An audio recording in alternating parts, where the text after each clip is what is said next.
बंद खोलीच्या बाहेर 160 रुपयांचा बोर्ड, आत भयावह प्रकार।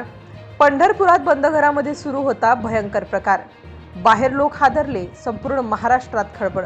त्या दिवशी पंढरपूर शहरात सणाचा उत्साह होता। रस्त्यावर लोकांची वर्दळ होती। मंदिर परिसर भक्तांनी भरून गेला होता आणि सर्वत्र आनंदाचे वातावरण दिसत होते। पण याच वातावरणात एका भागात काहीतरी वेगळं घडत असल्याची कुजबूज सुरू झाली। काही जण सतत एका बंद घराकडे पाहत होते। सुरुवातीला कुणालाही फारसं गांभीर्य वाटलं नाही।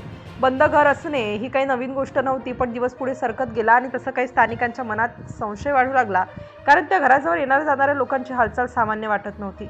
घराच्या बाहेर एक साधा दिसणारा बोर्ड लावलेला होता, त्यावर फक्त एक किंमत लिहिलेली होती, 160 रुपये।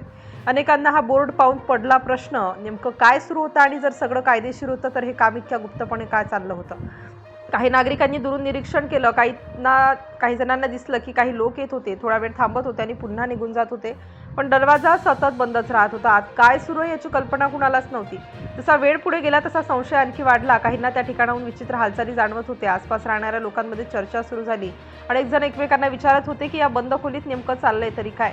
काही धाडसी नागरिकांनी आणखी बारकाईने लक्ष ठेवण्याचा निर्णय घेतला। त्यांनी पाहिलं की काही वाहने येतात आणि काही वेळानंतर निघून जातात, पण या सगळ्या हालचाली अत्यंत सावधपणे केल्या जात होत्या। संध्याकाळ जवळ येऊ लागली तसं वातावरणात आणखीच गूढता निर्माण झाली। घराभोवती कोणतीही उघड हालचाल नव्हती, पण काहीतरी सुरू असल्याची जाणीव लोकांच्या मनातून जात नव्हती। प्रत्येक जण उत्तर शोधत होता। अखेर काही नागरिकांनी अधिक वाट न पाहता संबंधित यंत्रणेला माहिती देण्याचा निर्णय घेतला। त्यांनी आपला संशय व्यक्त केला आणि त्या ठिकाणी तपास करण्याची विनंती केली। त्यानंतर घटनांनी वेग आला। माहिती मिळताच अधिकारी आणि कर्मचारी त्या भागात पोहोचले, मात्र त्यांनी कोणताही गाजावाजा केला नाही। सर्व हालचाली शांतपणे सुरू होत्या। परिसरातील लोक मात्र दुरून सगळं पाहत होते। काही वेळ निरीक्षण केल्यानंतर संबंधित पथकाने त्या बंद घराकडे मोर्चा वळवला। दरवाजा अजूनही बंद होता। आत नेमकं काय दिसणार याची कोणालाही कल्पना नव्हती। वातावरणात प्रचंड तणाव निर्माण झाला होता। जेव्हा दरवाजा उघडण्याची प्रक्रिया सुरू झाली तेव्हा अनेकांचे श्वास रोखले गेले। काही क्षण असे होते की संपूर्ण परिसरात शांतता पसरली होती। प्रत्येकाला आतलं सत्य जाणून घ्यायचं होतं। दरवाजा उघडल्यानंतर अधिकारी आत गेले। बाहेर उभ्या असलेल्या नागरिकांना काहीच दिसत नव्हतं, पण आत गेलेल्या अधिकाऱ्यांच्या चेहऱ्यावरील प्रतिक्रिया पाहून काहीतरी गंभीर घडल्याची जाणीव त्यांना होत होती।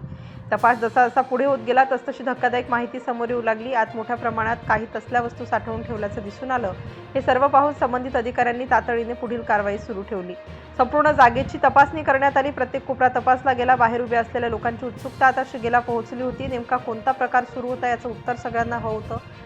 दरम्यान तपासादरम्यान काही पुरावे समोर आले। त्या पुराव्यांमुळे संशय अधिकच बळकट झाला। हे फक्त साधं व्यवहाराचं ठिकाण नसून काहीतरी गंभीर प्रकरण असल्याचं स्पष्ट होऊ लागलं। अधिकाऱ्यांनी संपूर्ण परिसर ताब्यात घेतला। काही वस्तू जप्त करण्यात आल्या। त्यांची मोजणी आणि नोंदणी सुरू झाली। प्रत्येक गोष्ट काळजीपूर्वक तपासली जात होती। घटनास्थळी तज्ज्ञांची मदतही घेण्यात आली, कारण मिळालेल्या वस्तूंची खात्री करणे आवश्यक होते।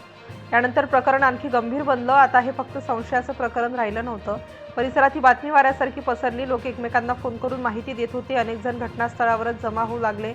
शहरभर काही घटनेची चर्चा सुरू झाली। ज्यांनी सुरुवातीला फक्त एक बोर्ड पाहिला होता त्यांनाही आता आश्चर्य वाटत होतं। एका साध्या दिसणाऱ्या फलकामागे इतकं मोठं प्रकरण दडलेलं असेल याची कुणालाही कल्पना नव्हती।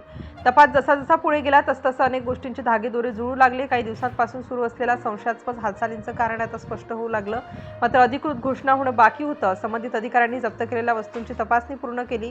त्यानंतर सर्व माहिती एकत्र करण्यात आली। आता सत्य समोर येण्यास फार वेळ उरला नव्हता। शहरातील अनेक नागरिकांना या घटनेचा धक्का बसला, कारण ज्या ठिकाणी भक्ती, श्रद्धा आणि धार्मिक वातावरणासाठी ओळख आहे तिथे असा प्रकार सुरू असल्याचं कुणालाच अपेक्षित नव्हतं। अखेर अधिकृत माहिती समोर आली आणि सर्वांच्या पायाखालची जमीन सरकली। बंद घरामध्ये बेकायदेशीरपणे मोठ्या प्रमाणात गोवंश मांस साठवून त्याची विक्री केली जात असल्याचा प्रकार उघडकीस आला। बाहेर लावलेला 160 रुपयांचा बोर्ड हा त्याच विक्रीशी संबंधित असल्याचं तपासात समोर आलं। त्यानंतर मोठ्या प्रमाणात मांस जप्त करण्यात आला आणि संबंधित कायद्यानुसार गुन्हा नोंदवून पुढील कारवाई सुरू करण्यात आली।